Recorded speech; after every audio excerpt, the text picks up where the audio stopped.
وسلم. السلام علیکم و رحمت الله و برکاته. برادران و خواهران گرامی قدر، امروز در باره مولود پیغمبرمان حضرت محمد صلی الله علیه و سلم کمی هم باشد برای شما معلومات می‌دهم.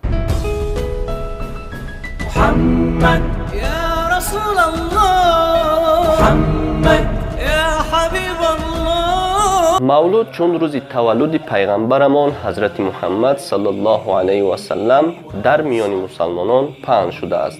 مولود در باره زندگی حضرت محمد صلی الله علیه و سلم صحبت کردن است. ما هم تصمیم گرفتیم که در باره تولد پیغمبرمان حضرت محمد صلی الله علیه و سلم کمی هم باشد برای شما معلومات دهیم.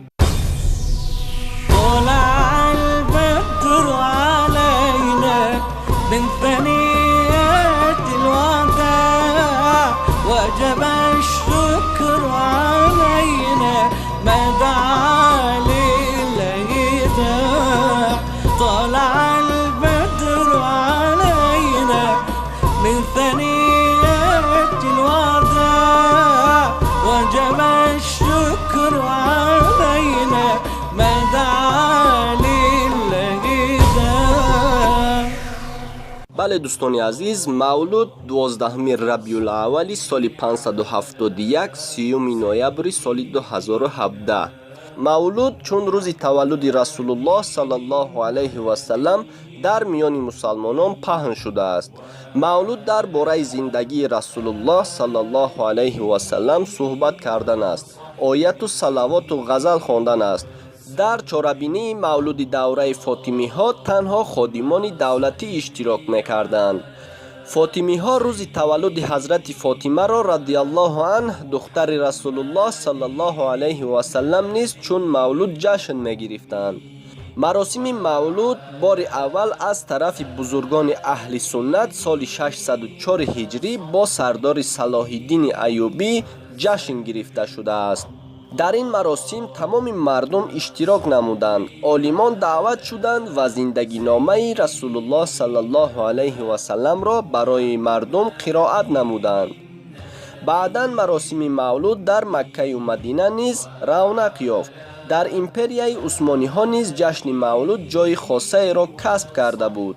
بار اول سال 1558 از جانب مراد سیوم قید کرده شد.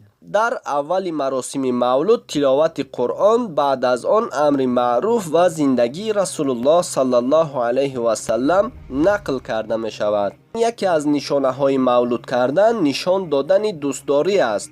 روز تولد رسول الله صلی الله علیه و سلم برای اهل بشر روزی خیر به حساب می رود. طبق بعض روایت ها از دهان شیخ پردیل هم شنیده بودم که الله تعالی جل جلاله به ابو طالب به خاطر قربانی کردن در روز تولد حضرت محمد صلی الله علیه و سلم آتش دوزخ را برایش در روز دوشنبه کمی سبک می‌گرداند. خود قضاوت کنید که اگر ما چون مسلمان به خاطر حضرت محمد صلی الله علیه و سلم چنین اقدام را پیشه گیریم، پس از ثواب محروم نخواهیم ماند. زیرا حبیب الله صلی الله علیه و سلم را یاد میکنیم و به الله تعالی جل جلاله حمد میکنیم که با ما نعمت بنده شدن به او جل جلاله و امت شدن به رسول الله صلی الله علیه و سلم را احسان نموده است. به الله جل جلاله که صاحب قدرت به آخر است قسم یاد میکنم که هر نفر از شما مرا از پدر، فرزندان خود و تمام بشر زیادتر دوست ندارد، ایماندار حساب نمی‌یابد. بخاری ایمان 8. ابن عباس رضی الله عنه روایت میکند وقتی که رسول الله صلی الله علیه و سلم به مدینه هجرت میکنند روز عاشورا روزگیری یهودی ها را میفهمد. سبب روزگی را پرسان میشوند. یهودی ها جواب میدهند که روزی بزرگ است. در این روز الله جل جلاله حضرت موسی علیه السلام را به قومش نجات داد.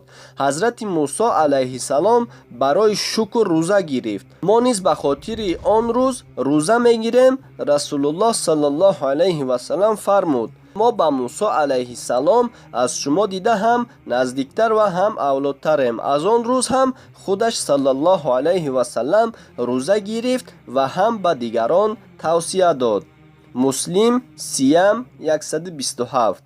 پس ما را هم می باید که تولد رسول الله صلی الله علیه و سلم را گرامی داریم، قرآن خوانی کنیم و زندگی نامه اش را ورق زنیم و صدقه دهیم و روزه گیریم. امام سیوطی فرموده است در روز مولود مردم جمع شده قرآن و حیات رسول الله صلی الله علیه و سلم را خوانند. البته که ثواب بزرگ است. در این جشن احترام از تشریف آوردن حضرت محمد صلی الله علیه و سلم می باشد. این عمل ثواب زیاد می آورد. سیوطی الخویل الفتاوی 1272. بله دوستان عزیز، ما هم تولد رسول الله صلی الله علیه و سلم را گرامی داریم، قرآن خوانی کنیم و زندگی نامه اش را ورق زنیم و صدقه دهیم و روزه گیریم.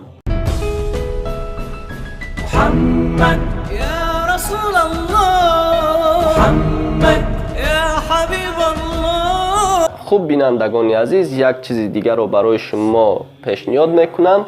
روز پنجشنبه برای روزه گرفتن بهترین روز است. کدامی که زورش میرسد و حرکت کند که روز پنجشنبه روزه گیرد.